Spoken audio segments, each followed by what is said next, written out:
নেতৃত্ব দিবে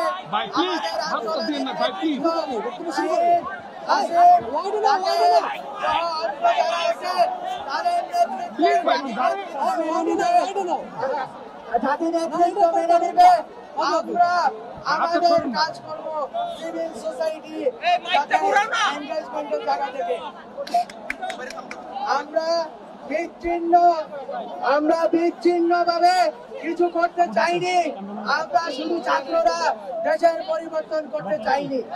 আমরা চেয়েছি জনগণের, ছাত্র নাগরিকের একসাথে আসা, একসাথে স্বৈরাচার এই ফ্যাসিবাদী রেজিম যেটা 2007 থেকে 111 জরুরি অবস্থা থেকে আজ পর্যন্ত অব্যাহত রয়েছে, সেটাকে নস্যাৎ করা, সেই পলিটিক্যাল সেটেলমেন্টকে নস্যাৎ করা, এই স্বৈরাচারী রেজিমকে বুদ্ধিবৃত্তিক ভাবে ইন্টেলেকচুয়ালি পরাজিত করা। আমরা সেই কাজে আমাদের ছাত্রদেরকে হয়তোবা আমরা সহযোগিতা করতে পেরেছি। আজ আমি একা নই, আমার বন্ধুগণ একা নয়। আজ আমাদের সাথে সারা বাংলাদেশের শুভবুদ্ধি সম্পন্ন যতজন শিক্ষক, সমাজকর্মী, সংস্কৃতি কর্মী, ডান বামের বিভাজন ছেড়ে, শাপলা শাহবাগের বিভাজন ছেড়ে এক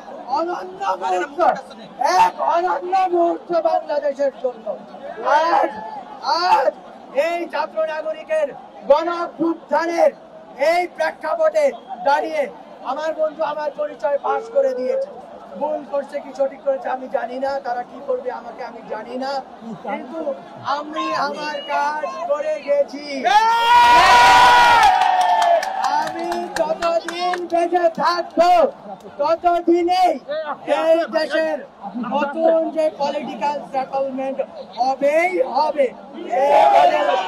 সেই পলিটিক্যাল সেটেলমেন্ট আর জীবনে কখনো এই দেশে কোনো চেতনার নামেই বেশিরভাগ কায়েম করতে দিবে না। আমরা আজকে যে স্রোত বড় হয়ে গিয়েছে, এই যেমন আদায় হয় না, আন্দোলন দায় ও দরদের ভিত্তিতে আদায় হয়। দায়িত্ব নিয়েছেন আজকে আপনারা, এই জন্য গণভবন কেঁপে উঠেছে। ওখানে কথা বুঝুন। আর মানবাধিকার, অধিকারের রাজনীতি আর নাই এদেশে। এদেশে দায়িত্বের রাজনীতি শুরু হয়ে গেছে। এই দেশে বিভাজন গুলো দরদের রাজনীতি শুরু হয়ে গিয়েছে।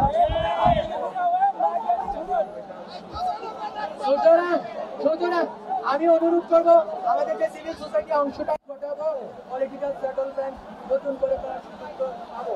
এখন আমাদের সামনে বক্তব্য রাখবেন সুপ্রিম কোর্টের আইনজীবী, আমাদের আইন বিভাগের গর্ব মনসুর